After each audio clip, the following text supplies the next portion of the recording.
The bucket of soapy water hit the floor before Lyra did, and both sounds echoed down the marble hallway like a warning bell. She had exactly 3 seconds to decide whether to scramble up and run, or lie still and hope nobody had heard. The choice was made for her, when a pair of boots stopped just inches from her nose. "You again," said the steward, and his voice carried the particular tiredness of a man who had said those same 2 words to her more times than he could count that week. Lyra pushed herself up on her elbows, her apron soaked through, strands of dark hair sticking to her cheek. She was an omega, small and quick on her feet everywhere, except where it mattered, and today, the polished floor of the West Corridor had decided to remind her of that fact, in front of the one person whose opinion could end her employment on the spot. "I can clean it up," she said quickly. "I already have the rag right here." "You had the rag. Now you have a puddle and a broken jug." The steward, a tall wolf named Halbert, with silver at his temples, and very little patience left in his heart, rubbed his forehead. "This is your 4th accident this month, girl. The kitchens complained about the soup. The laundry room complained about the sheets. Now the West Corridor. Do you understand what kind of house this is? This is King Draven's palace. Every mistake you make reflects on the entire staff." Lyra's stomach tightened at the mention of the king's name. She had never seen him, not properly. Only from a distance, across a courtyard once, tall and dark-haired and moving like something coiled and ready. The kind of man who did not need to raise his voice to be obeyed. She had learned in her first week that the palace ran on an invisible law: never be seen by the king unless summoned, and never, under any circumstances, wander near his private wing. "I'll do better," she said, because it was the only thing she had left to offer. "Please, sir, I need this position." Halbert studied her for a long moment. Something in his expression softened, just slightly, the way it might for a stray animal that kept following him home. "You're a hard worker when you're not falling over your own feet. That's the only reason I haven't sent you back to the village already." He crouched down and began gathering the shards of the broken jug himself, which surprised her more than any scolding could have. "Listen to me. There is a wing at the end of this corridor, behind the black doors. That is the king's private chamber and his bathing hall. No maid goes there.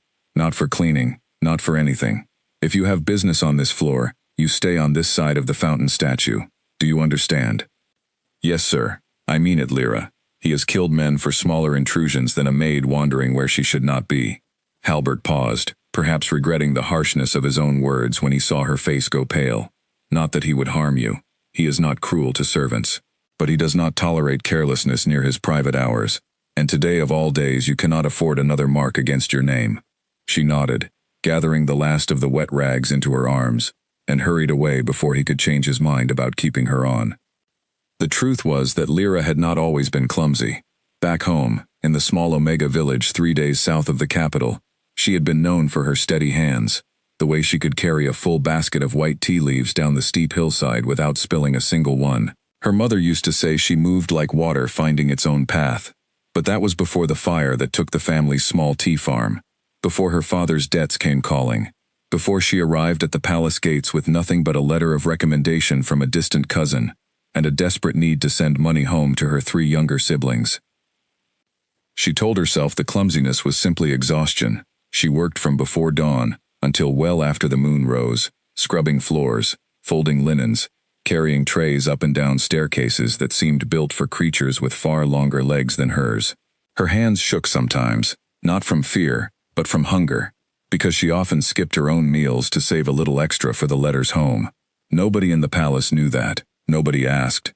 That evening, after her shift should have ended, Halbert found her again in the servants' hall, elbow deep in a basin of linens that needed washing before morning.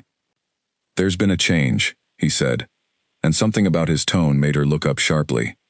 "Mira has taken ill. Fever, the healer says. Nothing serious. But she cannot work, for at least a week. Her duties fall to someone else tonight." Lyra's heart sank, because she already knew what was coming. "You will take the linens up to the East Wing storage room," Halbert continued. "It is 1 floor below the king's private chambers, not inside them, so do not panic. But it is close. Closer than I would like for someone with your recent history. You will go quietly, you will not linger, and you will not, under any circumstance, take the corridor that runs past the black doors. There is a second staircase, further along, that avoids that hallway entirely. Use it. I understand, she said, though her hands had already begun to tremble at the thought. I trust you to be careful tonight, Halbert said, and there was something almost gentle in the way he said it, as if he genuinely wanted to believe she could manage it. Do not make me regret giving you this chance. She spent the next hour repeating his instructions to herself like a prayer. Second staircase. Avoid the black doors. Do not linger. She gathered an enormous stack of freshly folded linens, towels and bedding into her arms, so many that they rose past her chin and blocked half her view, and began the long climb up toward the east wing. The palace at night was a different creature entirely from the palace by day. The corridors, so crowded with servants and courtiers during daylight hours, stretched empty and silent, lit only by torches set at intervals along the stone walls. Her footsteps seemed unbearably loud against the marble. Somewhere far off, a wolf howled, low and mournful, and she quickened her pace without meaning to. She found the second staircase, exactly where Halbert had described it, tucked behind a tapestry depicting a great battle from some ancient war. It was narrower than the main stairs, spiraling upward in tight turns, and with her arms full of linens, she could barely see the steps beneath her feet. Twice she stumbled, catching herself against the cold stone wall, the linens threatening to spill from her arms each time. By the time she reached the top, her legs ached, and her breath came in short gasps. She turned down what she believed was the correct corridor, the one that should lead directly to the storage room, humming a little under her breath to keep her nerves steady, the same tune her mother used to sing while sorting tea leaves. That was her first mistake. In the darkness, distracted by her own exhaustion and the melody in her head, she took a turn one hallway too early. The corridor she now walked was wider than she expected, the floor tiled in dark polished stone, rather than the plain marble of the storage wing. Steam curled faintly in the air, carrying with it the scent of something warm and mineral, like hot springs. She should have noticed immediately that something was wrong. She should have turned back the moment the air changed. But her arms were full, her vision was blocked by the tower of linens, and her tired mind was still half lost in her mother's old song. A curtain, heavy and dark, hung across an archway ahead of her. She assumed, in her exhaustion, that it must lead to the storage room, since Halbert had mentioned the room sat near an old archway with a curtain to keep the drafts out. She pushed forward through it, without slowing her steps. Her foot found the wet tile a half-second too late. The world tilted violently. The linens flew from her arms in every direction, a white cloud scattering through the steam-filled air. She had just enough time to hear herself gasp before the floor vanished from beneath her entirely, replaced by a rush of warm water closing over her head. For one terrifying moment, there was only the muffled roar of water in her ears and the sting of it up her nose. Then her feet found the bottom, and she surfaced, coughing, soaked from head to toe, her hair plastered flat against her face, one arm flailing for something solid to hold on to. Her hand found something solid indeed, a shoulder, a very broad, very bare, very much occupied shoulder. She froze. Through the wet strands of hair clinging to her eyes, she looked up and found herself staring directly into the face of a man she had never been formally introduced to, but recognized instantly from every hushed conversation in the servants' hall, every nervous glance thrown toward the black doors, every warning Halbert had given her not an hour before. King Draven sat in his private bath, water lapping at his chest, his dark eyes wide with a shock that seemed almost comical, on a face that servants swore had never once shown fear in living memory. For a long, suspended second, neither of them moved. The steam rose around them in slow, curling ribbons. Somewhere, one of the scattered linens floated past on the surface of the water like a lost ship.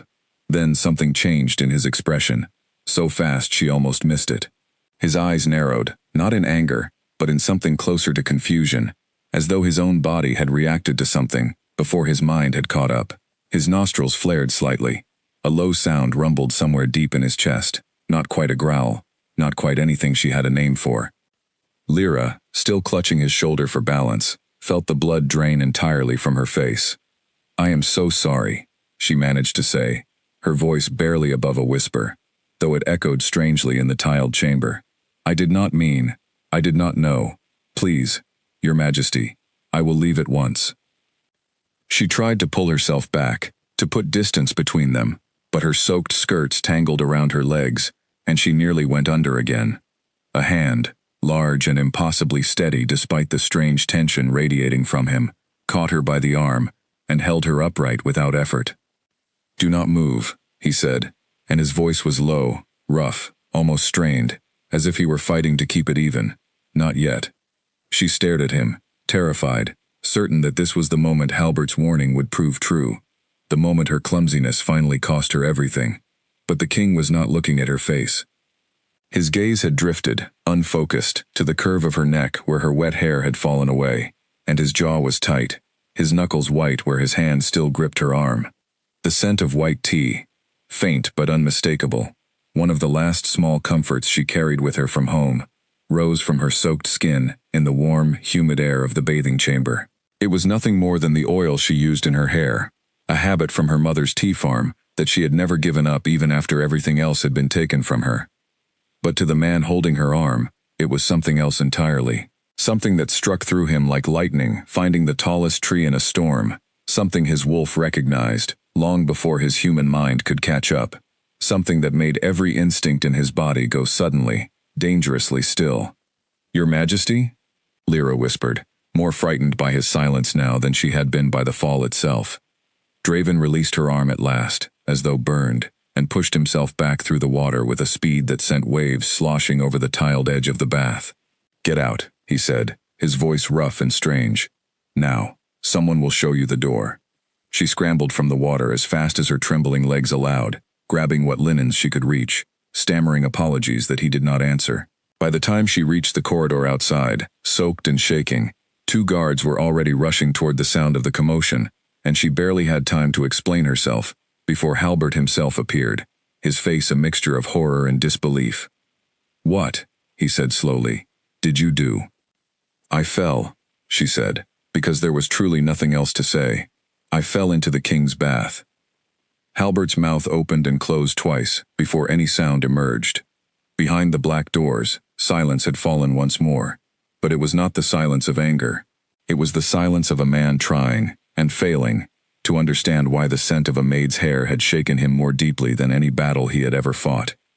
Halbert marched her down 3 flights of stairs, before either of them spoke again, his grip firm on her elbow, his face a stiff mask that Lyra could not read at all. When they finally reached the small linen room where she slept on a narrow cot tucked between shelves of folded towels, he released her, and stood in the doorway, breathing hard. "Do you have any idea," he said, "what you have just done? I told you, I fell. I did not mean to. I do not care what you meant." His voice cracked with something close to panic. "You fell into the private bath of the Alpha King. Do you understand what that means? Men have lost their heads over lesser mistakes in other houses. Do you understand that I am the one who gave you the route through that corridor?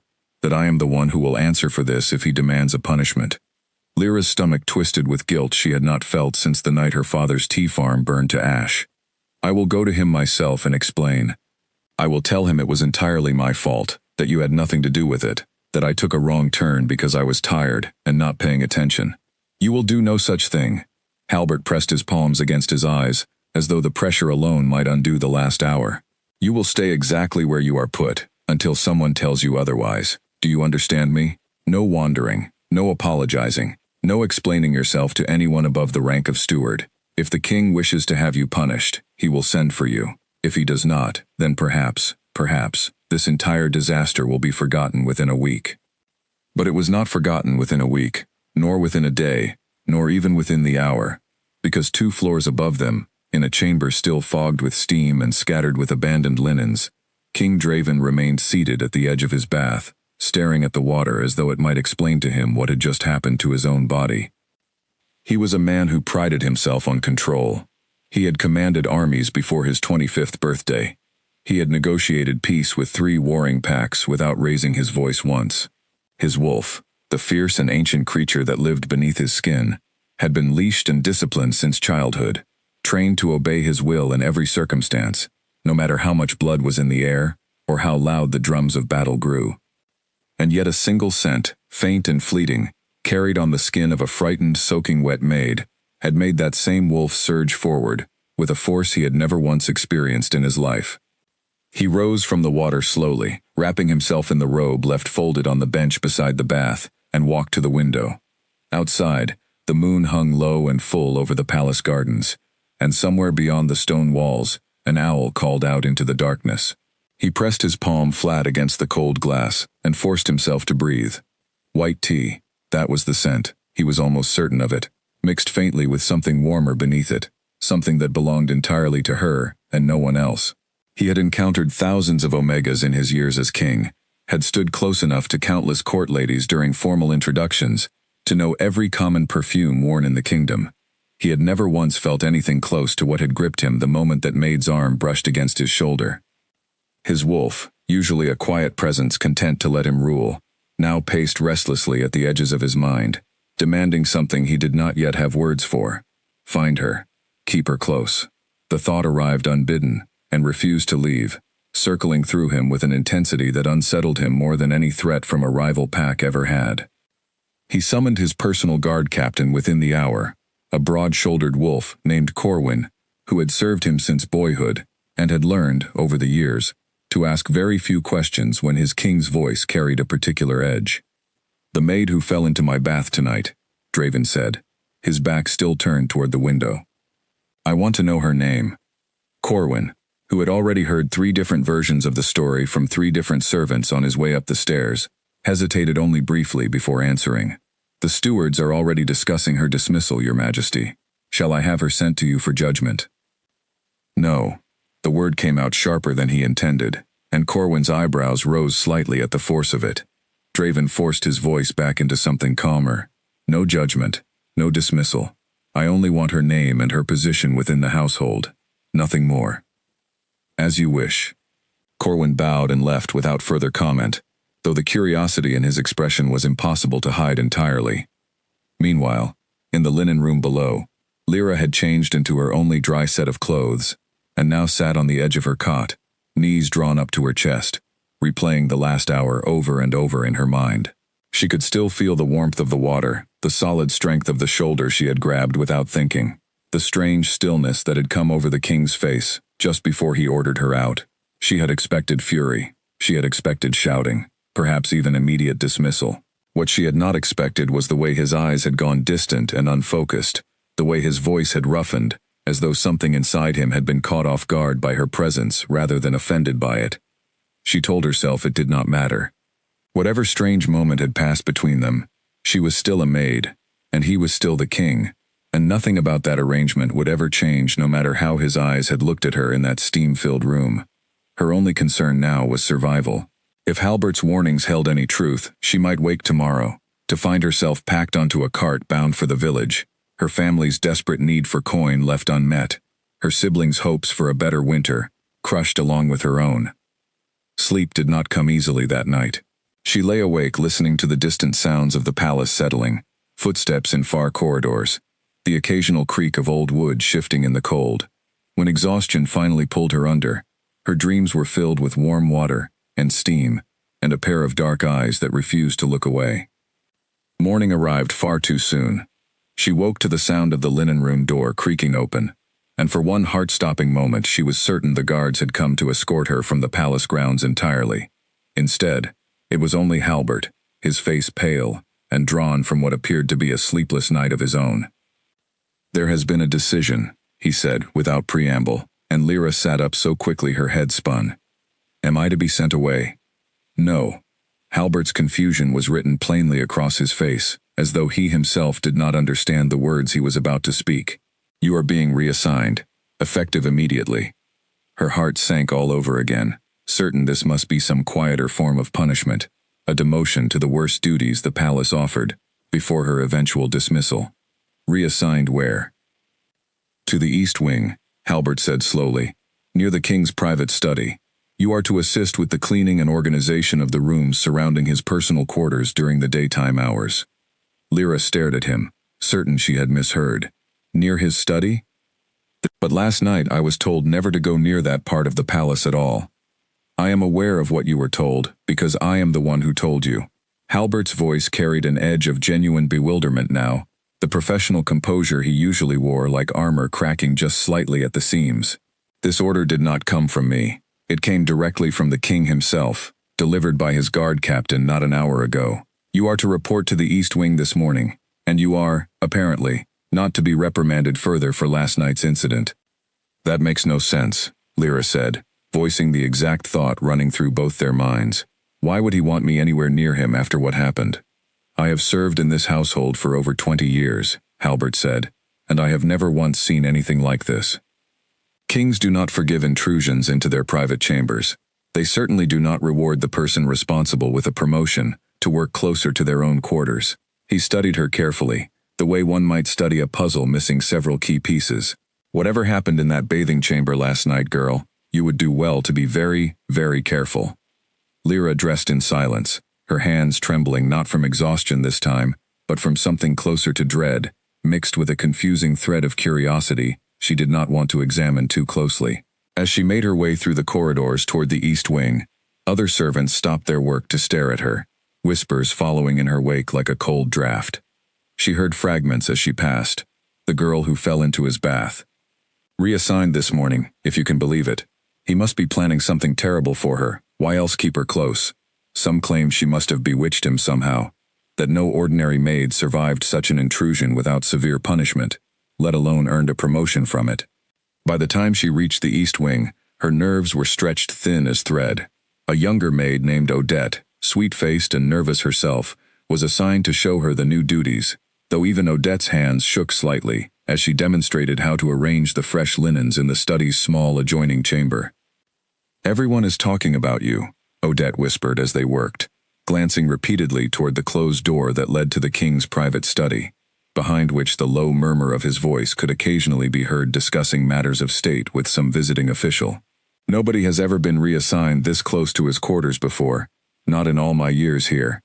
I did not ask for this, Lyra said quietly, folding a stack of towels with hands that refused to stop trembling. I would rather go back to scrubbing the kitchen floors, if it meant staying far away from all of this attention. Be careful what you wish for, Odette murmured, and there was something almost sympathetic in her voice, as if she recognized the particular kind of fear that came with being noticed by someone far more powerful than yourself. The nobles already dislike anyone who draws the king's attention without a proper title behind their name. If word spreads that he has taken some special interest in a common maid, you may find yourself with far more enemies than friends before the week is through. Lyra said nothing, because there was nothing to say that would make the knot in her stomach loosen. She simply continued folding linens, glancing every so often toward the closed study door, wondering what strange twist of fate had pulled her into a life she had never asked for, and did not know how to navigate. Behind that door, Draven sat at his desk, half listening to a report on grain shipments from the southern provinces, his mind entirely elsewhere. He had told himself, repeatedly, throughout the long, sleepless hours of the night, that the reassignment was purely practical. Keeping the girl nearby meant he could monitor the strange effect she seemed to have on his wolf, could study the phenomenon calmly and rationally until he understood it, and could dismiss it entirely as some passing curiosity. But even as the official droned on about wheat yields, Draven found his attention drifting toward the wall that separated his study from the adjoining chamber, aware, with a clarity that unsettled him deeply, of the exact moment Lyra's footsteps crossed the floor on the other side. His wolf, quiet since dawn, stirred once more, and Draven closed his eyes briefly, forcing himself to focus on the numbers before him, though for the first time in his reign as king, he found the matters of his kingdom considerably less interesting than the sound of a maid's footsteps in the next room. 3 days passed before Lyra and the king crossed paths directly again, and when it happened, it was not in any grand chamber or formal setting, but in the narrow hallway just outside his study, where she nearly collided with him a second time, while carrying a tray of ink bottles and fresh parchment.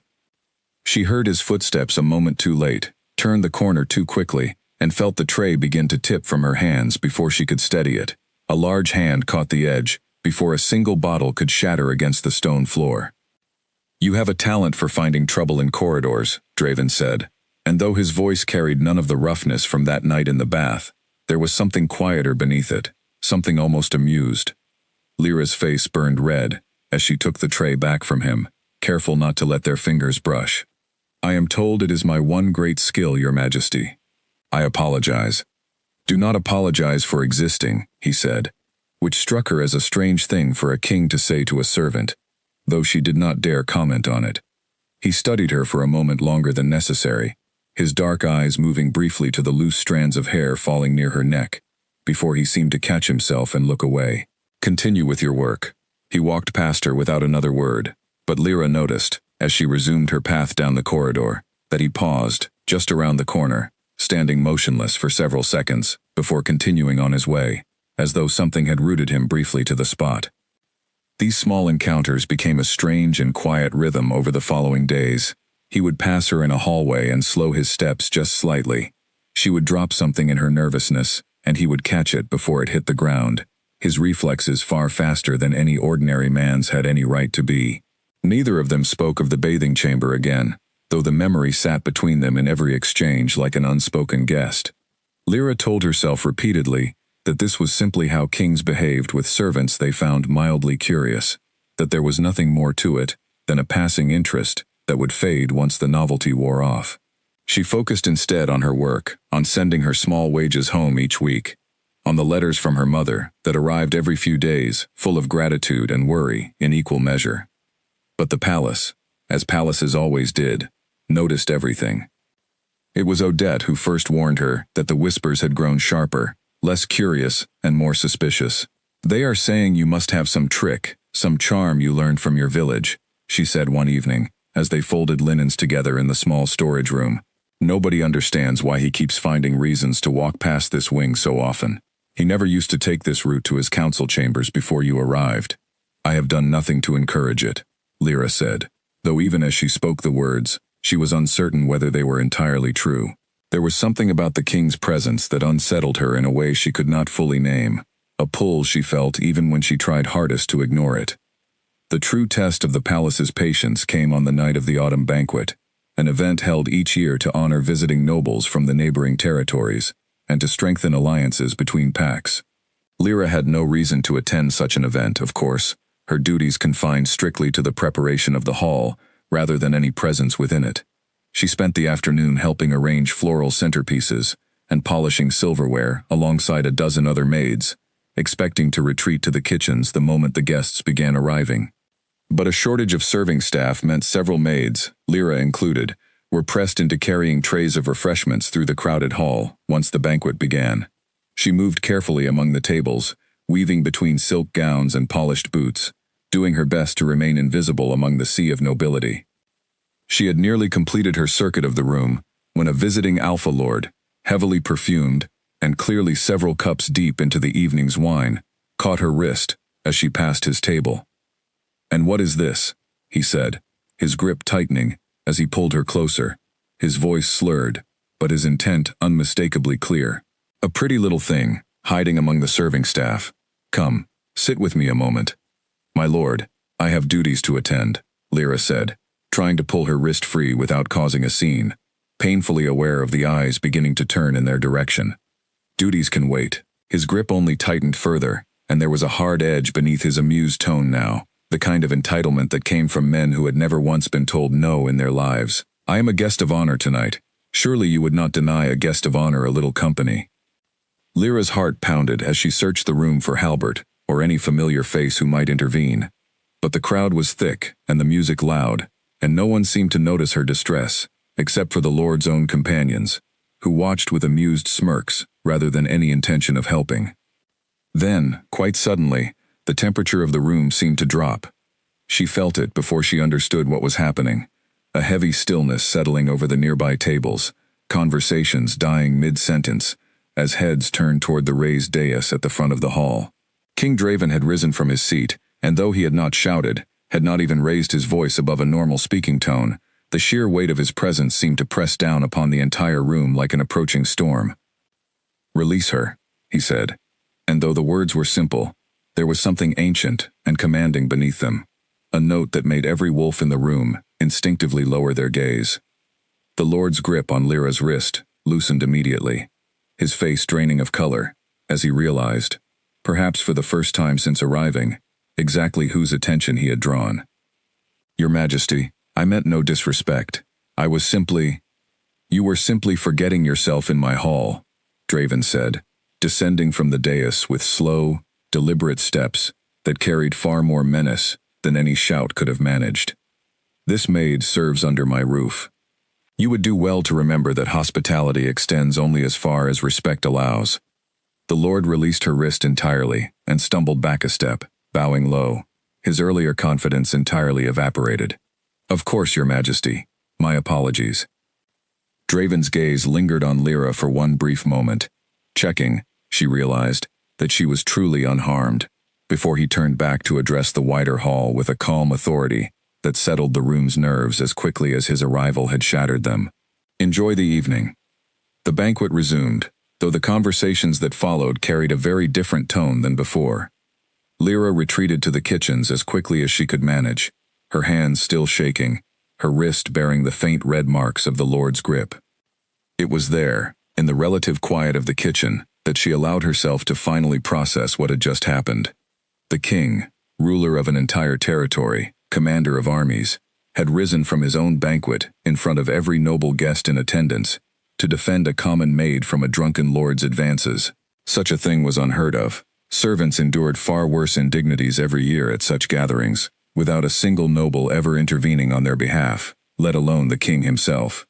She did not have long to sit with her racing thoughts before Halbert found her, his expression a complicated mixture of relief and fresh worry. "Are you hurt?" he asked, examining the mark on her wrist with a frown. "I am fine," she said, though her voice trembled slightly. "Halbert, why would he do that? In front of everyone?" Halbert was quiet for a long moment, his jaw working as though wrestling with words he did not want to speak aloud.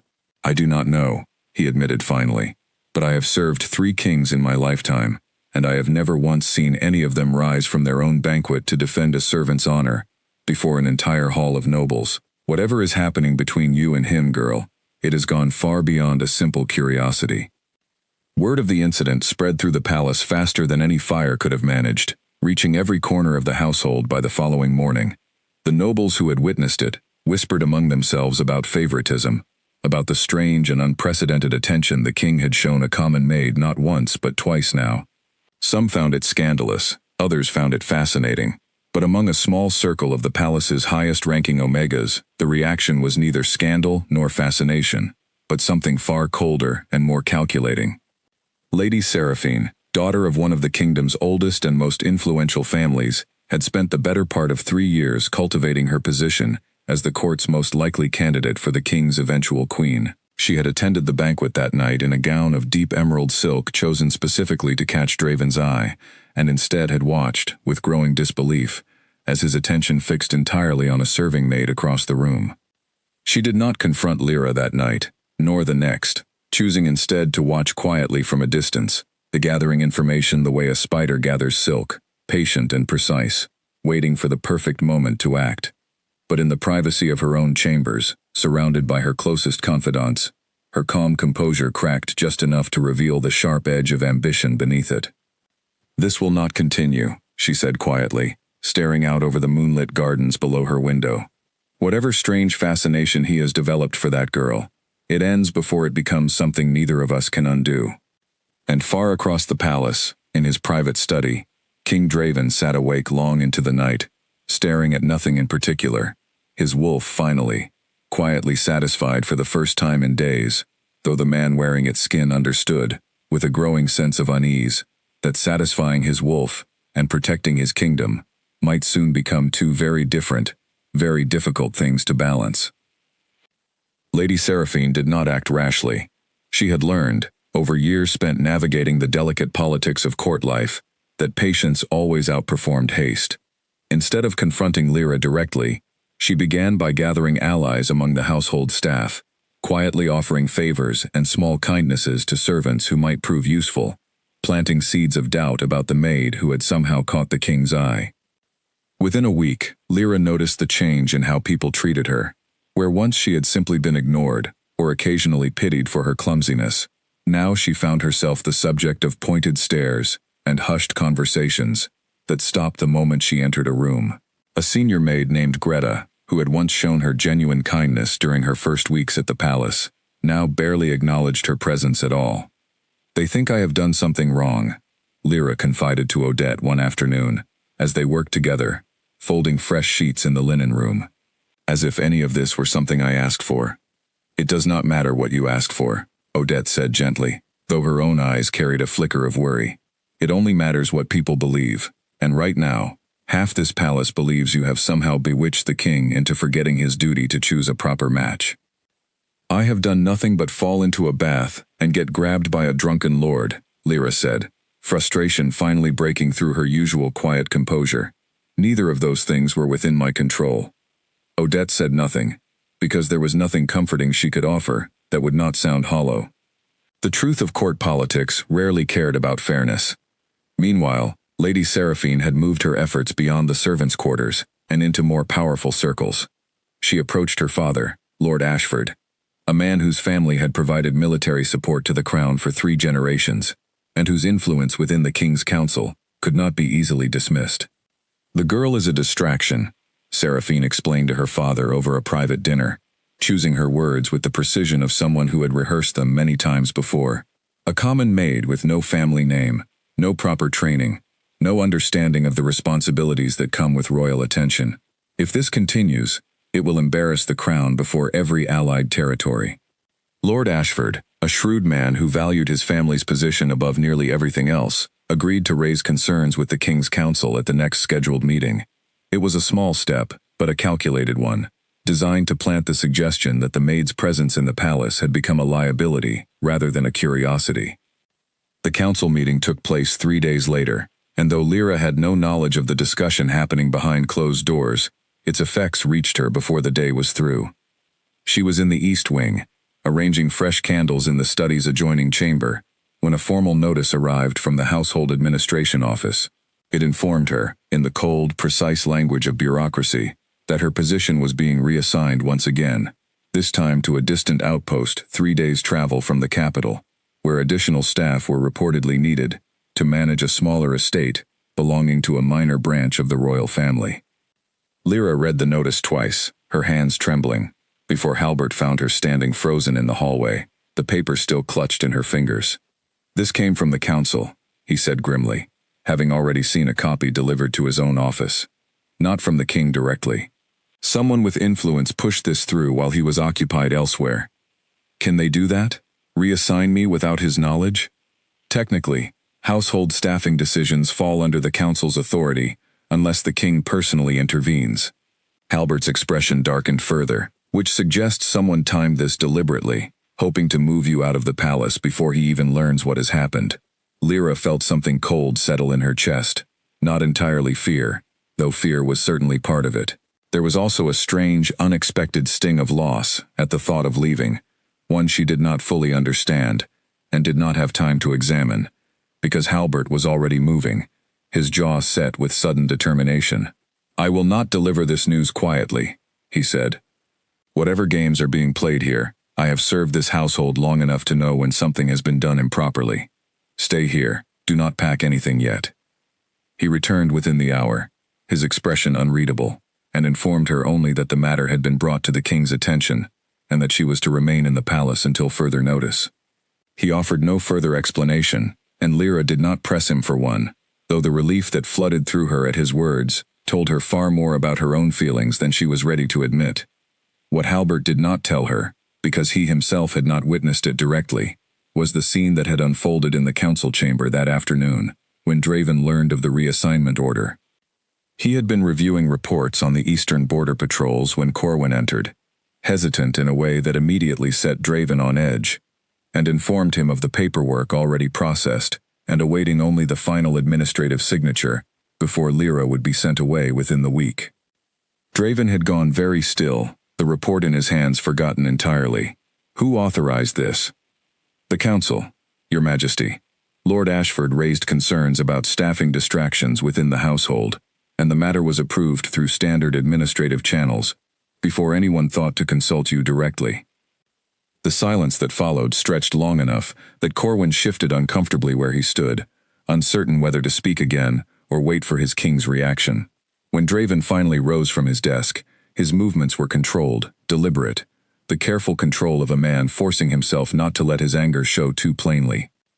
Bring me the council roster, he said, and send word that the reassignment is rescinded, effective immediately, by direct royal order. Yes, Your Majesty. Corwin hesitated at the door. May I ask, If you do not mind, why this particular maid's placement matters so much. Draven did not answer immediately. He stood by the window, staring out at the same gardens he had studied countless times before, though tonight they seemed to hold none of their usual comfort. His wolf, quiet since the banquet, had surged violently the moment he learned of the reassignment, a possessive fury, unlike anything he had experienced, even during actual battle. The thought of her leaving, of never encountering her scent again, of losing something he had only just begun to understand, had struck him with a force that frightened him nearly as much as it clarified something he had been avoiding facing directly. "It matters," he said finally, his voice quiet but firm. "Because I say it matters. That should be reason enough for now." Corwin bowed and left without further question, though the look on his face suggested he had already begun to suspect the truth long before his king was ready to speak it aloud. That evening, for the first time since the incident in the bathing chamber, Draven sought Lyra out directly, rather than allowing their paths to cross by accident. He found her in the small garden behind the east wing, sitting alone on a stone bench beneath a flowering tree, her knees drawn up, staring at nothing in particular with the exhausted, hollow expression of someone who had spent the entire day braced for terrible news. She startled when she noticed him approaching, rising quickly and offering a hurried bow.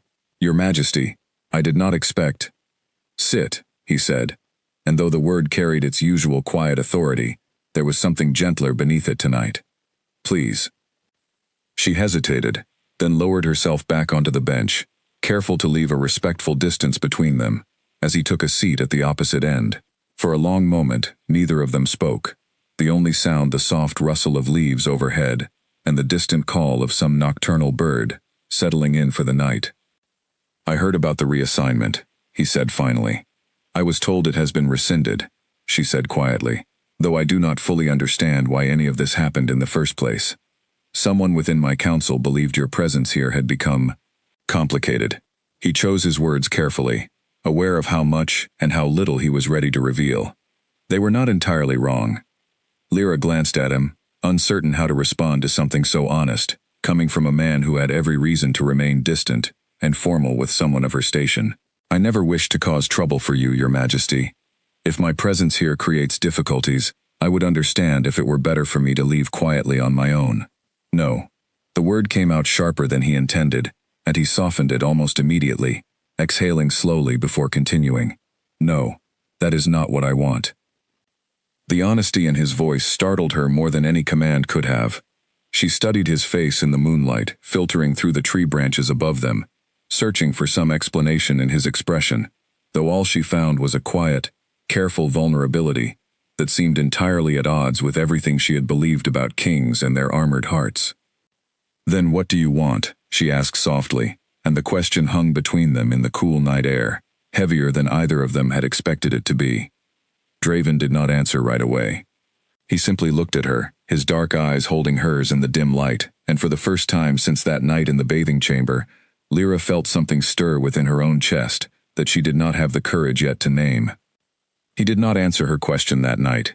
Instead, he rose from the bench, murmured a quiet word of farewell, and left her sitting alone beneath the flowering tree, with her heart pounding and her thoughts tangled beyond any hope of sorting. She sat there long after his footsteps faded, replaying the look in his eyes, trying to convince herself it had meant nothing at all, and failing entirely. The days that followed brought no further grand declarations, but something between them had shifted in a way neither could ignore. Draven began finding small reasons to walk through the east wing each morning, always brief, always formal in front of others, yet each encounter carried an undercurrent that both of them felt and neither dared acknowledge aloud. He would ask after her day. She would answer with careful, polite words that masked the way her pulse quickened whenever he was near. Lyra told herself, night after night, that this was simply a passing fascination, the kind of curiosity a powerful man might feel toward anything unfamiliar, before growing bored and moving on to more suitable interests. She reminded herself of her position, of the wide, impossible gap between a common maid and a reigning king, of the fact that nothing good could come from allowing her heart to hope for something so far beyond her reach. But her wolf, quieter and less experienced than his, had begun to notice things her mind refused to accept. The way her body relaxed the moment he entered a room, The way she found herself listening for his footsteps even when she told herself she was not. The way his voice, low and steady, seemed to settle something restless inside her chest that she had not even realized was unsettled until it calmed. She confided none of this to Odette, though her friend clearly sensed something had changed. "You smile differently now," Odette observed one afternoon, watching Lyra fold linens with unusual care. "Even when you think no one is watching." "I do not know what you mean," Lyra said, though the warmth rising in her cheeks betrayed her easily enough. Odette said nothing further, though her worried glance suggested she understood far more than either of them wished to discuss openly. Meanwhile, the whispers among the nobility had only grown louder, fed steadily by Lady Seraphine's careful cultivation of doubt and suspicion. Having failed to remove Lyra through official channels, Seraphine shifted her strategy, choosing instead to appear at every event where Draven might be present. Ensuring her own beauty and pedigree remained impossible for the court to ignore, hoping proximity and persistence might succeed where administrative maneuvering had not. She approached Draven directly one afternoon in the palace's grand library, finding him alone among the towering shelves, reviewing a report on trade agreements with a neighboring territory. "Your Majesty," she said, her voice smooth and practiced, "I wonder if I might have a moment of your time. There are matters of the upcoming winter festival that require the crown's attention, and I thought, given my family's long history of organizing such events, that my guidance might prove useful." "Of course, Lady Seraphine," Draven said, setting aside his report with the polite formality he extended to all members of his council's allied families. "What did you have in mind?" She spoke at length about festival preparations, though her true purpose became clear soon enough, her conversation gradually steering toward more personal territory, gentle inquiries about his plans for the future, delicate reminders of her own family's suitability, subtle observations about the importance of choosing a queen who understood the full weight of court responsibilities. "A king's companion must be someone capable of managing the complexities of noble politics," she said carefully, watching his reaction closely. "Someone raised within these traditions, who understands the delicate balance required to maintain alliances across the territories. It would be unfortunate, would it not, for the crown to appear unsteady in its choices, especially during times when our neighboring pacts already watch for any sign of weakness to exploit." Draven listened politely, understanding exactly the point she was attempting to make without stating it directly. "You speak wisely, Lady Seraphine, as you always do. The crown's stability matters a great deal to me. I am glad you understand," she said, a small, satisfied smile touching her lips, believing she had made her point successfully. But Draven's mind, even as he offered the expected polite responses, had already drifted elsewhere, toward a memory of warm water and steam, and a scent that had shaken something ancient and unshakable within him. He excused himself from the conversation shortly after, citing pressing council matters, and Lady Seraphine watched him go with a flicker of frustration she carefully hid behind her composed exterior. It was later that same evening, during a rare quiet hour before supper, that Draven finally sought answers from the one source within the palace who might understand what was happening to him. He summoned Master Alric, the palace's eldest healer, and a wolf old enough to have witnessed 3 generations of royal bondings within the kingdom's history. "I need to ask you something," Draven said, once the study door had been closed and the guards dismissed to the far end of the corridor. "Something that must remain between us." Master Alric, a small, sharp-eyed man whose reputation for discretion was as legendary as his knowledge of wolf lore, folded his hands and waited patiently. "There is a scent," Draven began, choosing his words carefully. "A particular scent that affects me in ways I cannot explain through ordinary means. My wolf reacts to it with an intensity I have never experienced before, not with any other person I have encountered in my life." Master Alric's expression shifted subtly, a knowing look crossing his weathered face. "Describe this reaction, if you would, Your Majesty," Draven explained, haltingly at first, then with growing honesty. The events of that night in the bathing chamber, the restlessness that had followed in the days since, the fury that had gripped him at the mere thought of her being sent away. Master Alric listened without interruption, nodding occasionally, his sharp eyes studying Draven's face with the careful attention of a man confirming a suspicion rather than discovering something new. When Draven finished, Master Alric was quiet for a long moment before speaking.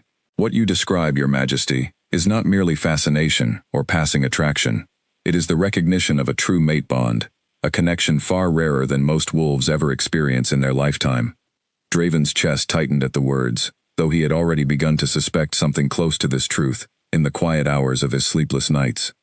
Explain what that means, precisely. A true mate bond forms when the wolf recognizes, on an instinctive level far beyond conscious thought, another soul perfectly suited to its own, Master Alric said. It is not something that can be forced or chosen. It simply is, once recognized. And once recognized, it does not fade. The restlessness you feel, the possessiveness, the inability to focus on anything else when she is near, these are all signs your wolf has already accepted what your mind has perhaps been reluctant to admit. And if I ignore it? Draven asked, though even as he spoke the words, something within him rebelled violently against the very suggestion. You may try, Master Alric said gently, though I have seen wolves who attempted to deny such a bond fall into a decline of both body and spirit that no medicine could cure. The bond, once recognized, demands acknowledgement. Denying it does not make it disappear. It only makes the wolf suffer in silence. Draven sat in heavy silence, absorbing the weight of this knowledge, understanding now, with painful clarity, why his wolf had reacted with such ferocity to the reassignment order, why his instincts screamed at him to keep her close, no matter what political complications arose from doing so. She is a common maid, he said quietly, more to himself than to Master Alric. The council will never accept such a bond. The nobility will see it as a scandal, an embarrassment to the crown's legacy. The crown's legacy, Master Alric said carefully, has survived far greater challenges than an unconventional match, Your Majesty. But that is a decision only you can make. I can only tell you what your wolf already knows to be true. Draven dismissed the healer shortly after, his mind churning with questions that had no easy answers. He understood now, with a clarity that both terrified and steadied him, exactly what he felt whenever Lyra was near. But understanding the truth and finding the courage to act on it, especially against the mounting pressure of his council and the sharp ambitions of families like Lord Ashford's, remained an entirely different and far more difficult challenge. That night, long after the palace had grown quiet, Draven found himself standing outside the small linen room where Lyra slept, his hand raised to knock, though he had not yet decided what he would say once she opened the door. He stood there for several long minutes, caught between duty and instinct, between the safe distance he had always maintained and the truth he now understood he could no longer ignore. In the end, he lowered his hand without knocking, retreating quietly down the corridor, though the decision weighed on him far more heavily than any battle strategy or council dispute ever had. He knew, with growing certainty, that the quiet distance between them could not last much longer. Something would have to give, and soon, before the mounting pressures around them both forced a decision neither of them was ready to make. The winter festival arrived within the fortnight, and with it came every noble family from across the kingdom, filling the palace halls with silk gowns, polished armor, and enough political maneuvering to fill 3 lifetimes. Lyra had been assigned, along with a handful of other maids, to assist with the preparation of the great hall, arranging garlands of evergreen and clusters of winter roses along every banister and archway. She worked quietly, trying her best to remain unnoticed among the growing crowd of arriving guests, though she could not help but notice Lady Seraphine moving through the hall in a gown of deep crimson, greeting nobles with practiced grace, her eyes occasionally drifting toward Lyra with an expression that made the hair on the back of Lyra's neck rise uncomfortably. She has been watching you all morning, Odette whispered, appearing at Lyra's side with an armful of candles. I do not like the look in her eyes. She has no reason to concern herself with me, Lyra said, though even as she spoke the words, she understood how hollow they sounded, given everything that had already happened. The festival began that evening with a grand feast, followed by dancing and music that carried long into the night. Lyra, once again pressed into service carrying trays through the crowded hall, moved carefully among the guests, doing her best to avoid drawing any further attention to herself after the disaster of the autumn banquet. She very nearly succeeded, until a commotion near the main entrance drew every eye in the hall toward a young messenger, breathless and travel-worn, who had clearly ridden hard and fast to deliver whatever news he carried. Corwin intercepted him first, listening intently before his expression darkened, and he moved quickly toward the king's table. Draven rose from his seat as Corwin approached, and the two exchanged quiet words that Lyra, standing near enough with her tray of refreshments, could not fully hear, though she caught fragments carried on the sudden hush that had fallen over the nearest tables. Border skirmish.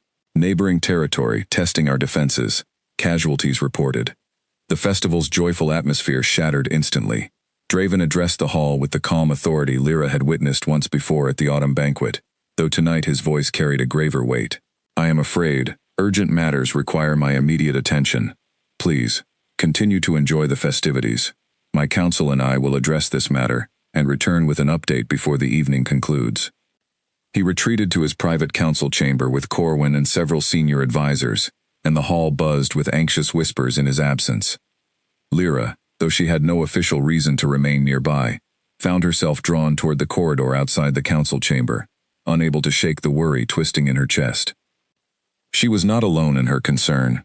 Several other servants lingered nearby as well, waiting for news, and it was there, in the tense quiet of that corridor, that Lady Seraphine finally approached her directly for the first time. You seem quite invested in matters that do not concern you, Seraphine said, her voice cool and measured, though her eyes carried a sharpness that made Lyra's pulse quicken with unease. I only wish for good news for the kingdom, my lady, Lyra said carefully, bowing slightly as courtesy demanded. How touching. Seraphine's smile did not reach her eyes. Tell me, girl, do you understand what you are doing? Do you understand the danger you invite by allowing his attention to linger where it should not?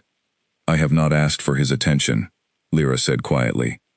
I have done nothing to encourage anything beyond what any maid might experience in service to the crown.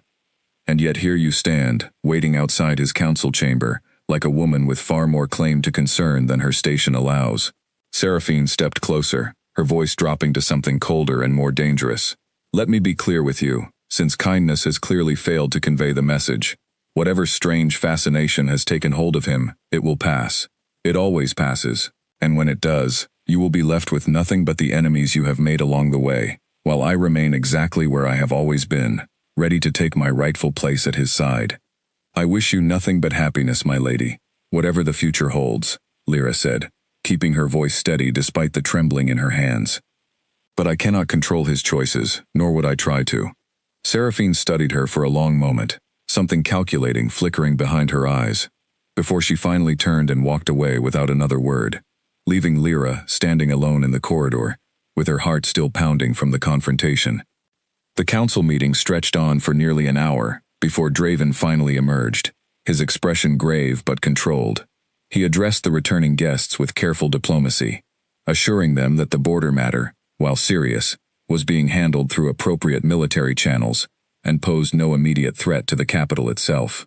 The festival resumed its festive atmosphere gradually, though an undercurrent of tension remained among the more politically attuned guests who understood the implications of border conflicts better than most.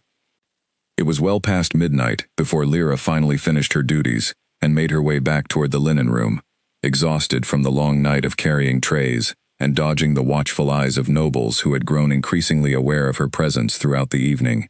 She had nearly reached the quiet corridor leading to her quarters when she found Draven waiting there, alone, his formal festival attire slightly disheveled from the stress of the evening's events. You should not be out here alone this late, he said, his voice carrying a note of concern that surprised her. I was simply returning to my quarters, Your Majesty. She hesitated, then added, I hope the news from the border was not as serious as it first appeared. It is concerning, but manageable for now. He studied her carefully in the dim torchlight, and something in his expression suggested his mind was not entirely on matters of border security. Lady Seraphine spoke with you tonight. I saw her approach you in the corridor. Lyra's stomach tightened with surprise that he had noticed such a small detail amid the chaos of the evening.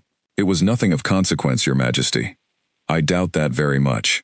His jaw tightened slightly. What did she say to you? Only what anyone in her position might say, Lyra said carefully, unwilling to stir further conflict between them. She reminded me of my place, and of hers. There is truth in her words, whatever else might be said about how she delivered them. There is no truth in threats disguised as reminders, Draven said, his voice sharper than she had heard it before, though the anger in his tone was clearly not directed at her. I will speak with her. Please, do not, Lyra said quickly, surprising herself with the urgency in her own voice. It will only make things worse for me among the other nobles, if it appears you are defending me against her directly. I can manage her words on my own." Draven studied her for a long moment, something conflicted moving behind his dark eyes, before he finally nodded, though the tension in his shoulders suggested he was far from satisfied with her request. "Very well, but know that I will not allow anyone within these walls to threaten your safety, regardless of their family name or influence." The quiet intensity of his words settled over her like a warm blanket against the cold night air, and for a moment, standing alone with him in the dim corridor, Lyra allowed herself to feel something she had been carefully suppressing for weeks, a fragile, dangerous hope that perhaps the impossible distance between them was not quite as impossible as she had convinced herself it must be. "Why does this matter so much to you?" she asked softly, echoing the question she had posed to him once before beneath the flowering tree, though this time her voice carried less fear and more genuine need to understand. Draven was silent for a long moment, his gaze searching her face, as though weighing the full weight of what he was about to say. "Because," he said finally, his voice low and rough, with something that sounded almost like relief at finally allowing himself to speak the truth. "You are not simply a curiosity to me, Lyra. You never have been." Her breath caught at the sound of her own name spoken so directly by him for the first time, stripped of any formal title, carrying instead an intimacy that made her pulse race in a way she could no longer pretend to misunderstand. "Then what am I?" she whispered. He stepped closer, close enough that she could feel the warmth radiating from him in the cold corridor, close enough that the scent of him, something deep and earthy and entirely his own, wrapped around her senses in a way that made her wolf stir restlessly beneath her skin for the first time in her life. "Something I did not know I was searching for," he said quietly, "until the moment you fell into my bath and changed everything I thought I understood about my own heart." Neither of them moved for a long moment, the weight of his words settling between them like something fragile and new. Lyra wanted, more than she had wanted anything in a long time, to close the small distance still separating them, but the sound of approaching footsteps at the far end of the corridor forced them both to step apart before anything further could be said or done. A pair of guards passed by on their rounds, nodding respectfully to their king, and by the time they had gone, the moment had shifted, though the truth spoken between them remained. "Go and rest," Draven said quietly, though his eyes lingered on her a moment longer than necessary. "We will speak again soon." Lyra returned to her quarters that night, with her heart racing, sleep entirely out of reach, as she replayed his words over and over, searching for some way to make sense of a truth that felt both wonderful and terrifying in equal measure. If what he said was true, if his feelings ran as deep as his words suggested, then the quiet, fragile peace they had maintained for weeks could not last much longer. Something would have to change, and change of that magnitude, she understood with growing dread, rarely arrived without conflict. Lady Seraphine, meanwhile, had not been idle following her confrontation with Lyra in the corridor, sensing that her earlier attempts through the council had only delayed rather than solved her problem. She turned to a different strategy entirely, one that relied less on bureaucratic maneuvering and more on the raw power of public perception. She began quietly cultivating relationships among the visiting nobles who had attended the winter festival, planting careful seeds of doubt about the king's judgment, suggesting in hushed, sympathetic tones that his apparent fascination with a common maid reflected a concerning instability that neighboring territories might exploit if allowed to continue unchecked. She was careful never to name Lyra directly in these conversations, allowing implication and suggestion to do the work that direct accusation could not. Word of these murmurs reached Lord Ashford within days, and he, in turn, brought the matter before the full council, framing it not as a personal grievance, but as a genuine concern for the kingdom's stability and reputation among its allies. "Your Majesty," Lord Ashford said during a formal council session held in the great chamber beneath the palace's eastern tower, "several of our allied territories have expressed concern regarding rumors circulating about your personal conduct.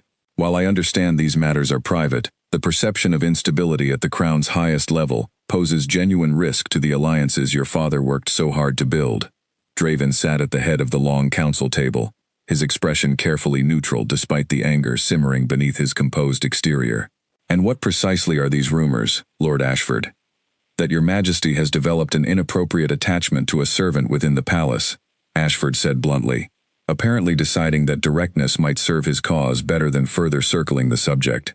"Forgive my bluntness, Your Majesty, but the Council believes this matter requires clarity before it damages relations with territories, who already question the stability of a young king ruling without a queen at his side." The chamber fell silent, every council member watching Draven carefully for his reaction.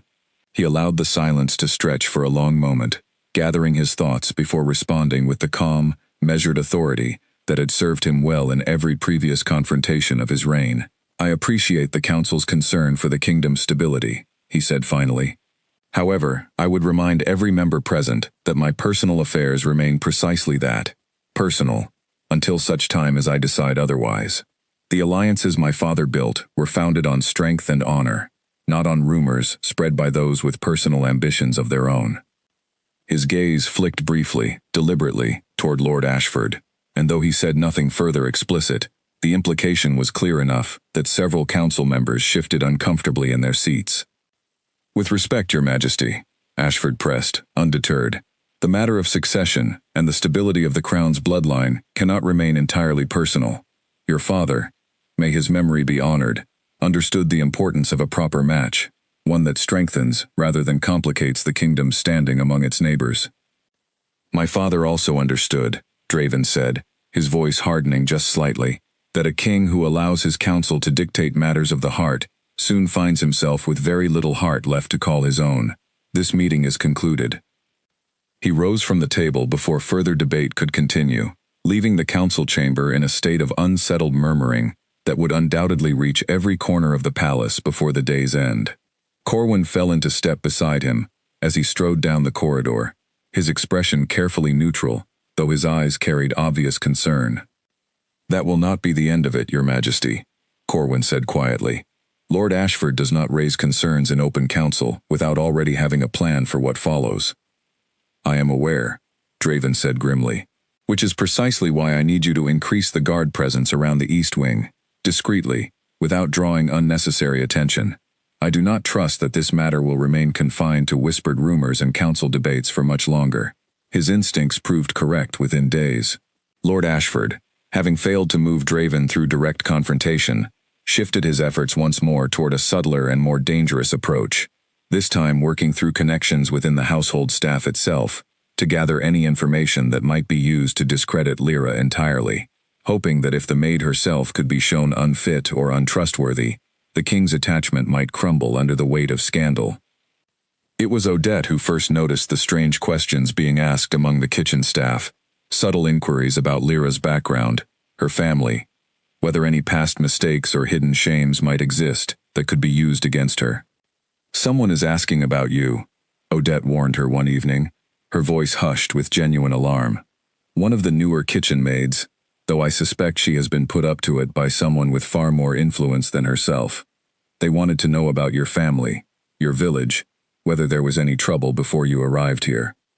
Lyra's chest tightened with dread at the news. Her family's history was not shameful, but it was painful, marked by financial ruin and desperate circumstances that she had shared with no one at the palace beyond the barest necessary details required for her employment. The thought of that private pain being twisted and used as a weapon against her filled her with a fear more potent than any confrontation with Lady Seraphine had managed to instill. "What should I do?" she asked, her voice trembling slightly. "Tell the king," Odette urged, "before whoever is behind this finds something, or invents something, that could hurt you far worse than any rumor already circulating." Lyra hesitated, torn between her instinct toward self-protection and her deep reluctance to become even more of a burden upon a man already facing mounting pressure from his own council. In the end, it was not her own initiative but circumstance that brought the matter to Draven's attention, when Halbert, who had grown fiercely protective of Lyra over the preceding weeks, discovered the same suspicious inquiries and brought them directly to Corwin's attention, without waiting for Lyra's permission. Draven summoned Lyra to his study that same evening, his expression grave as he explained what Halbert had uncovered. "Someone is attempting to gather information against you," he said, watching her face carefully for any sign of fear or hidden secrets she might be reluctant to share. "I need you to tell me anything from your past that might be used to hurt you, so that I can prepare to counter whatever accusations may follow." Lyra's throat tightened. old grief rising unbidden at the thought of speaking aloud the details of her family's downfall. "My father's tea farm burned 3 years ago," she said quietly, forcing the words out despite the tremor in her voice. "The debts that followed nearly destroyed my family entirely. I came here because my wages were the only hope my parents had of keeping my younger siblings fed through the winter. There is no scandal in my past, Your Majesty. Only poverty and hardship, which I understand some in your court might consider shameful enough on its own." Something in Draven's expression shifted at her words, a mixture of anger at whoever had forced her to relive such pain, and something far softer, an admiration that seemed to deepen the longer he studied her face. "There is no shame in hardship," he said firmly, "only in how those with power choose to treat those who have survived it. I will make certain no one within this palace uses your family's suffering as a weapon against you." "You cannot control what people believe, Your Majesty," Lyra said softly, echoing words that had haunted her since Odette's first warnings weeks ago. "No," Draven agreed, "but I can control what consequences follow for those who choose cruelty over honesty." His voice hardened with quiet resolve. "This has gone on long enough.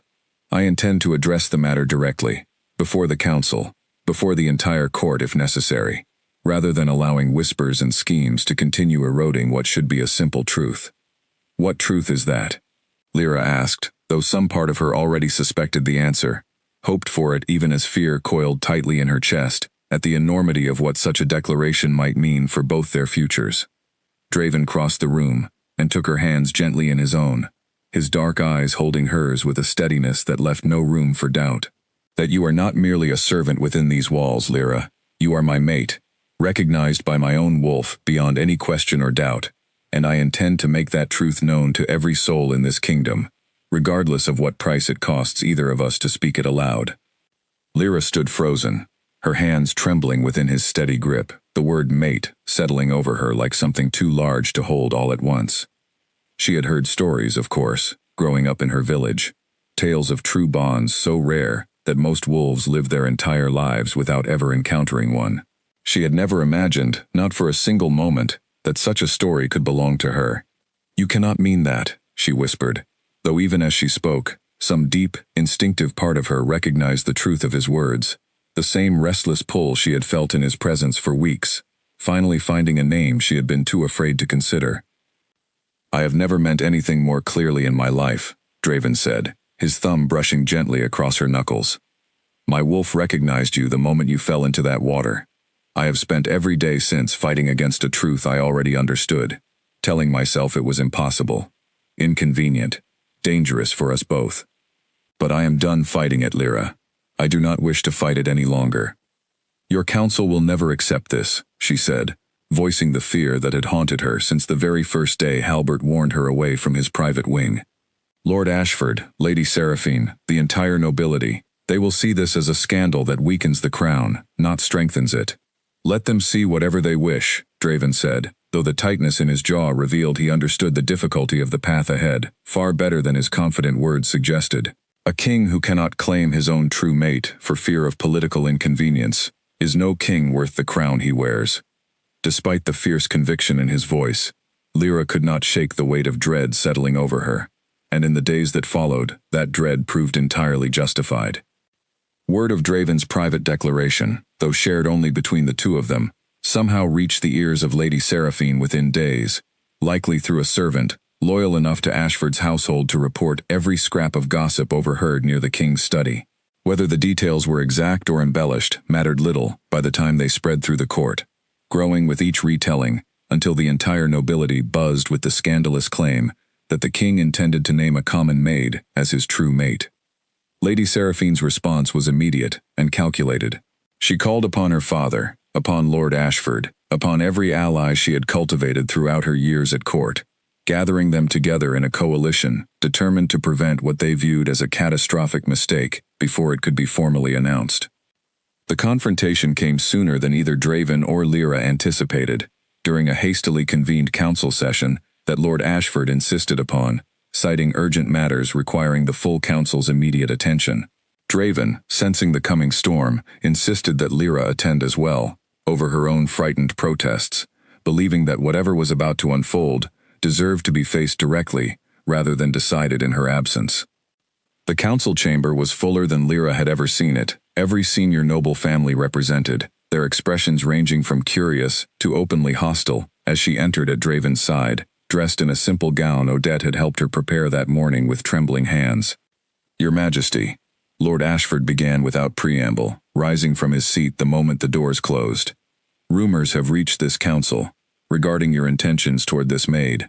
Rumors so significant that the full council felt compelled to seek clarity directly, given the gravity of what such a decision would mean for the kingdom's future." "Then let me offer that clarity plainly," Draven said, his voice calm but carrying an unmistakable weight of authority that silenced the murmuring throughout the chamber. "This woman, Lyra, is my true mate, recognized by my wolf beyond any doubt or question. I intend to bond with her formally, and in time, to name her queen of this kingdom." The chamber erupted into a chorus of shocked murmurs, several council members exchanging alarmed glances, though Lord Ashford raised his hand for silence, with the practiced ease of a man who had anticipated this exact moment. "Your Majesty," he said, his voice carrying carefully controlled outrage, "a true mate bond, however rare and significant, does not erase the practical realities a king must consider. This woman has no family name, no political training, no experience navigating the delicate alliances that hold this kingdom's borders secure. To elevate her to queen would send a message of instability to every territory watching our borders, at precisely the moment when such weakness could invite disaster." "I understand the council's concerns," Draven said, "but I will not sacrifice a bond recognized by my own wolf, simply to satisfy political convenience. My father ruled with strength, precisely because he never allowed fear to dictate his choices. I do not intend to break that legacy now." Lady Seraphine rose from her seat then, her composed exterior cracking just slightly, to reveal the desperation beneath her carefully maintained calm. "Your Majesty, I have spent years preparing myself for the responsibilities of ruling alongside you. I understand the weight of tradition, the expectations of the nobility, the careful balance required to maintain peace among our allied territories. This girl understands none of that. Are you truly prepared to risk everything your family has built upon a connection formed by nothing more than instinct and chance?" Lyra felt every eye in the chamber turn toward her, and though her instinct screamed at her to remain silent, to let Draven fight this battle on her behalf, something within her, perhaps the quiet strength her mother had instilled in her through years of hardship, refused to let her stay silent any longer. "My lady," Lyra said, her voice trembling slightly, but growing steadier with each word. "You are right, that I do not understand the politics of this court as well as you do. I have spent my life sorting tea leaves and scrubbing floors, not studying alliances and treaties. But I understand hardship. I understand what it means to work without complaint, to sacrifice for those you love, to remain honest, even when honesty costs you dearly. If those qualities are not worthy of a crown, then perhaps the crown values the wrong things entirely." Silence followed her words, heavy and uncertain, several council members exchanging glances that suggested her simple honesty had struck something they had not expected from a common maid. Lord Ashford's expression darkened, clearly displeased that his intended humiliation had not landed as intended. "Pretty words do not build alliances, girl," he said coldly. "Nor do they secure borders or negotiate trade agreements with territories who will see this bond as nothing more than a king's foolish infatuation." "Then perhaps," Draven interjected, his voice hardening with barely restrained anger, "it is time this council learned that alliances built on fear of instability are far weaker than alliances built on genuine strength and honesty. I did not ask for this council's permission when I chose to defend my kingdom's borders. I do not require it now to choose the mate my own wolf has recognized as truth." The debate stretched on for another hour, voices rising and falling, arguments circling without clear resolution, until Draven finally rose from his seat, ending the session with a finality that left no room for further argument. "This council has voiced its concerns, and I have heard them," he said, "but the decision remains mine to make, as king, and I have made it. I will proceed with the bonding ceremony within the month. Those who cannot accept this truth are welcome to voice their concerns through proper channels, but I will not delay a bond, recognized by my own wolf, to satisfy political comfort." He left the chamber with Lyra close beside him, the weight of dozens of hostile stares following them out. and it was only once they had reached the relative privacy of his study that Lyra finally allowed the tears she had been holding back to fall freely. "I have made things so much harder for you," she said, her voice breaking. "Perhaps Lord Ashford is right. Perhaps I am not equipped for what this would mean. For you. For the kingdom." Draven pulled her gently into his arms, his hand cradling the back of her head as she wept against his chest. "You are exactly what this kingdom needs," he murmured into her hair. "Not despite your hardship, but because of it. A queen who understands suffering will always rule with more wisdom than one who has never known it." But even as he spoke the comforting words, both of them understood that the council's opposition had not ended, merely retreated to regroup, and that Lady Seraphine and Lord Ashford, having failed to win through open debate, would not hesitate to pursue far more dangerous methods to prevent a bond they viewed as an existential threat to everything they had spent years working to secure. News of the council's confrontation spread through the palace within hours, and by the following morning, it had reached far beyond the capital's walls entirely, carried by messengers and traveling merchants to territories that had every reason to watch the kingdom's internal stability with careful interest. Draven had known this would happen, had accepted the risk when he made his declaration before the full council, but understanding a risk and witnessing its consequences unfold were two very different experiences entirely. Reports began arriving within days of neighboring territories questioning the kingdom's readiness for continued alliance. Subtle inquiries from allied lords wondering aloud whether a king distracted by personal matters could truly be trusted to honor existing agreements. Lord Ashford seized upon each of these reports eagerly, presenting them to the council as evidence of the very instability he had warned against, building a case not against Lyra directly, but against the timing and manner of Draven's declaration. "You see the consequences already, Your Majesty," Ashford said during another tense council session, holding up a letter from a border territory, expressing concern over recent developments. "Our allies grow uncertain. This uncertainty, if allowed to fester, becomes exactly the weakness our rivals across the eastern border have been waiting to exploit." Draven read the letter carefully, his expression unreadable, though Corwin, standing at his side, could see the tension building in the set of his shoulders. "These concerns can be addressed through proper diplomatic channels, as they always have been. I will not be pressured into abandoning my mate because a handful of nervous allies require reassurance." "No one asks you to abandon her," Lady Seraphine interjected smoothly, having clearly rehearsed this particular argument well in advance. "Only to delay the formal bonding ceremony until the political climate stabilizes, until proper preparations can be made to introduce her gradually to the responsibilities of her new position, rather than thrusting her unprepared into a role that could embarrass the crown before every watching territory." Her words carried a reasonable tone that Draven found more dangerous than Lord Ashford's blunt hostility, precisely because a portion of the council nodded along in agreement, swayed by the appearance of compromise rather than outright opposition. He recognized the strategy for what it was, a delay tactic designed to stretch on indefinitely while continued political pressure eroded his resolve, or worse, created enough doubt within Lyra herself that she might withdraw from the bond entirely, rather than continue enduring the mounting hostility surrounding her. That doubt, unfortunately, had already begun to take root.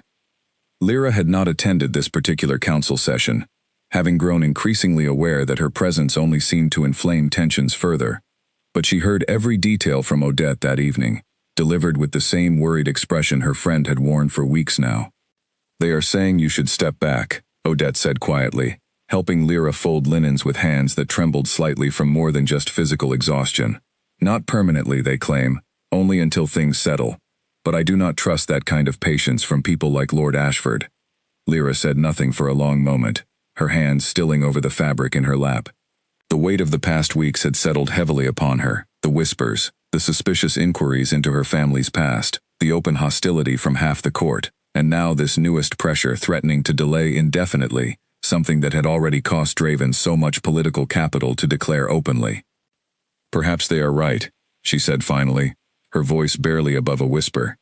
Odette's hands stilled entirely, her eyes widening with alarm. "You cannot mean that." "I have watched him fight for me these past weeks," Lyra said, tears gathering despite her efforts to hold them back. "I have watched his counsel turn against him, his allies question his judgment, his kingdom's stability threatened, all because his wolf recognized a scent that happened to belong to a maid with nothing to offer beyond hard work and honest hands. What if Lord Ashford is right?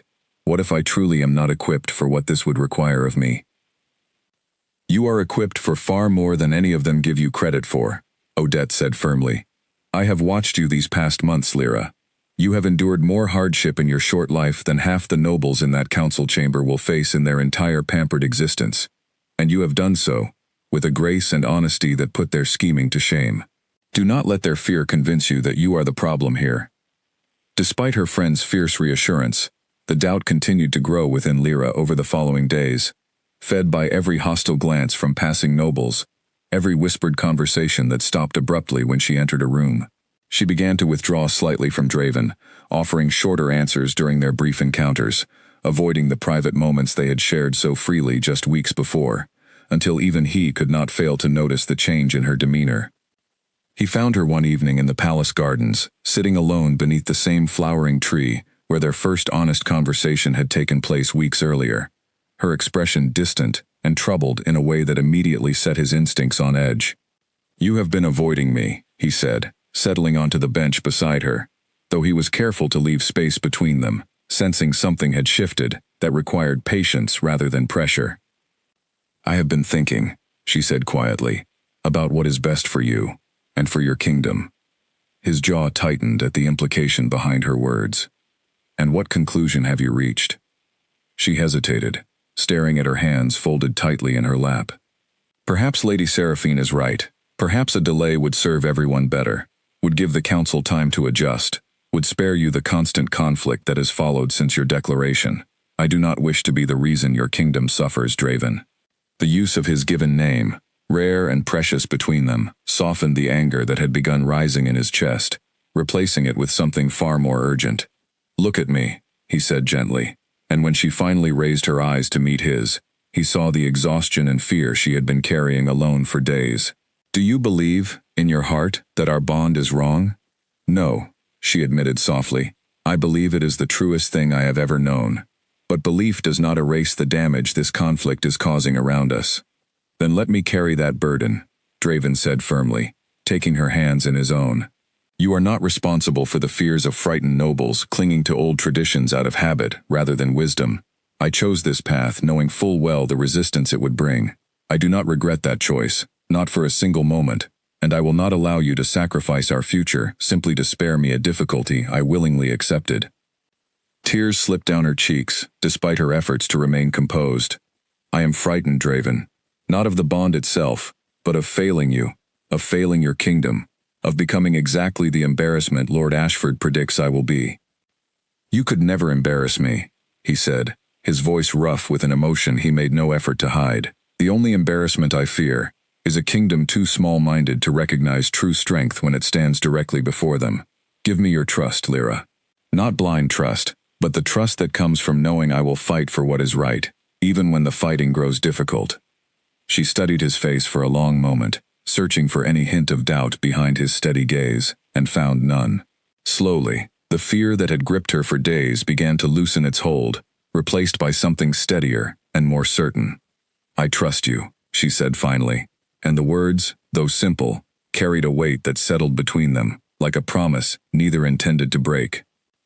That trust would be tested sooner than either of them expected, for even as they sat together beneath the flowering tree, finding their way back to the fragile hope they had built together, Lord Ashford and Lady Seraphine had already begun planning their final and most desperate attempt to prevent a bond they viewed as an unacceptable threat to everything they had spent years working to secure. A plan that would force the entire kingdom to choose, once and for all, between old tradition and a new truth neither the council nor the court could continue to ignore. The bonding ceremony had been set for the following week, and Lord Ashford, sensing that every conventional avenue of opposition had failed, made one final attempt to derail it entirely. He called for an emergency assembly of the full court, not merely the council, inviting every noble family from across the kingdom to gather in the great hall, claiming the decision of a king's mate carried consequences significant enough to warrant the judgment of the entire nobility, rather than the council alone. Draven understood the danger of this gathering the moment word reached him. recognizing it as Ashford's last, most desperate gamble, an attempt to use the collective weight of noble opinion to shame him into reconsidering before witnesses too numerous to ignore. He could have refused to attend, could have proceeded with the ceremony regardless of the court's objections, but he understood also that a bond forced through in defiance of open opposition would leave lasting scars upon his reign that might never fully heal. "I will attend," he told Corwin and Master Alric, who had gathered in his study the evening before the assembly, "and I will bring Lyra with me. Whatever judgment this court wishes to pass, they will pass it looking her directly in the eyes, not through whispered rumors and closed council chambers." Lyra, when informed of the plan, felt her stomach twist with fear, though she did not argue against it. She understood, as clearly as Draven did, that hiding from this confrontation would only prolong the uncertainty haunting them both.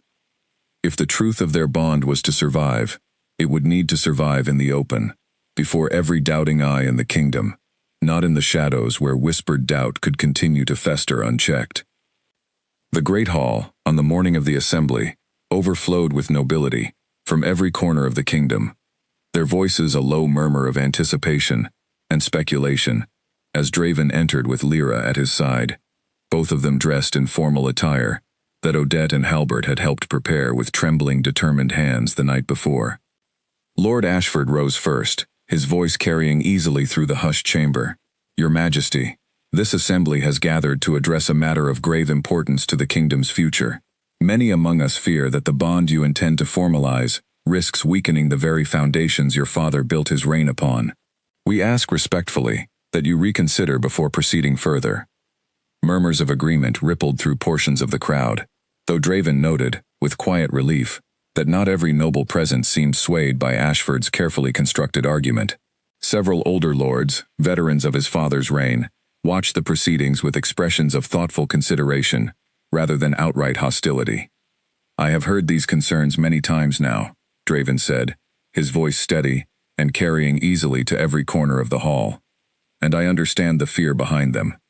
But I ask this assembly to consider something Lord Ashford has conveniently overlooked in his arguments. My father did not build this kingdom's strength through cautious adherence to tradition alone.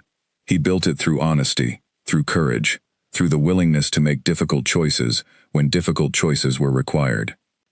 He turned to look at Lyra, taking her hand gently in his own before the entire watching court. "This woman has endured hardship most in this hall could never imagine. She has faced poverty, loss, and the weight of supporting a family with nothing but her own two hands and unwavering honesty. She has faced the hostility of this very court with more grace and dignity than many nobles who have spent their entire lives training for exactly such challenges. My wolf recognized in her a strength that transcends birth or bloodline, a strength this kingdom needs now more than ever." Lyra, standing beside him, felt the weight of hundreds of eyes upon her, and though fear still coiled tightly within her chest, she found, unexpectedly, that she no longer wished to shrink from that attention. She thought of her mother, sorting tea leaves with steady, patient hands, despite years of hardship. She thought of her siblings, whose future had depended entirely on her willingness to endure difficulty without complaint. She thought of every small act of courage that had brought her to this moment, and she straightened her spine, meeting the assembled court's gaze directly for the first time. "My lords and ladies," she said, her voice trembling only slightly as it carried through the vast hall, "I understand your fear. Change is frightening, especially change that challenges traditions you have relied upon for generations. But I ask you to consider this. A kingdom's strength has never come from the names its rulers carry, but from the choices they make and the honesty with which they lead. I cannot offer you a noble bloodline or years of political training, but I can offer you honesty, hard work, and a heart that will always choose what is right over what is merely comfortable. If that is not enough for this court, then perhaps this court values the wrong things entirely." A heavy silence followed her words, broken finally by an unexpected voice from among the older lords, a weathered veteran named Lord Barrick who had served faithfully throughout Draven's father's entire reign. "The girl speaks with more wisdom than half this council combined," he said, rising slowly to his feet. "I have watched kingdoms crumble under rulers obsessed with bloodlines and traditions, while ignoring the simple virtues that actually hold a realm together. I, for one, support the king's choice." His words broke something loose within the assembled court. other lords rising one by one to voice their own support, some out of genuine conviction, others perhaps swayed by the shifting momentum of the room, until Lord Ashford found himself standing increasingly alone in his opposition, his careful campaign of doubt crumbling beneath the simple, unshakable honesty of a woman who had refused to back down. Lady Seraphine, watching from her place among the court, understood in that moment that her cause was lost entirely, that no further scheming could undo what Lyra's simple words and the king's unwavering conviction had accomplished before the full weight of the assembled nobility. She said nothing further, though the bitter disappointment on her face spoke volumes about the ambitions she would now be forced to abandon. The bonding ceremony proceeded 1 week later, exactly as planned, held in the palace's grand courtyard, beneath a sky clear enough to reveal every star above the kingdom. Lyra stood before Draven in a gown of pale blue silk, her dark hair adorned with small white flowers that carried, faintly, the scent of tea leaves, woven carefully among the blossoms by Odette's careful hands. A quiet tribute to the mother and family, who could not be present, but whose strength had shaped everything Lyra had become.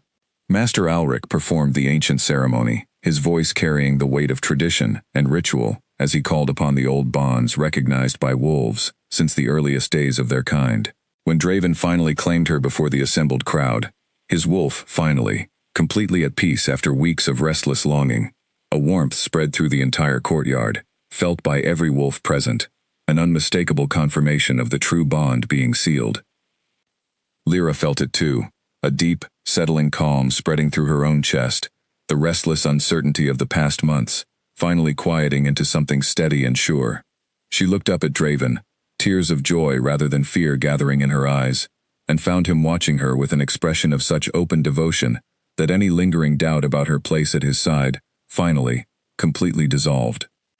In the months that followed, Lyra grew into her new role gradually, guided patiently by Halbert, who had appointed himself an unofficial advisor on court matters, and supported fiercely by Odette, who remained her closest friend, even after her own elevation to a senior position within the household staff. She never forgot the hardship that had shaped her, using her new position to establish support for struggling families across the kingdom, ensuring that no child would face the same desperate circumstances that had once forced her from her home. Lord Ashford, having lost his battle before the full court, chose eventually to accept the new queen's presence with as much grace as his wounded pride allowed, recognizing that continued opposition served no purpose beyond isolating his family from the crown's favor. Lady Seraphine left the capital some months later, seeking a match elsewhere, her ambitions redirected toward territories where her family's influence still carried weight. And within the palace walls, where whispers of scandal had once followed Lyra's every step, new whispers began to spread instead, stories of a queen who had once fallen quite literally into her king's life, who had faced impossible odds with nothing but honesty and quiet courage, and who now ruled beside her mate with a wisdom that surprised even her fiercest early critics. Draven, watching his wife move through the palace gardens one quiet evening, her laughter carrying on the evening breeze as she played with the children of visiting dignitaries, felt his wolf settle into the deep, permanent contentment that came only from a bond fully realized.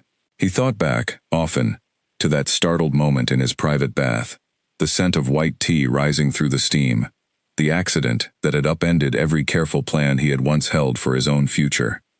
He would not have changed a single moment of it, not the chaos, not the conflict, not even the weeks of uncertain fear that had tested them both so thoroughly. Every difficult step had led them here, to this quiet garden, to this shared life neither of them could have imagined finding, within the rigid walls of a kingdom built on old traditions.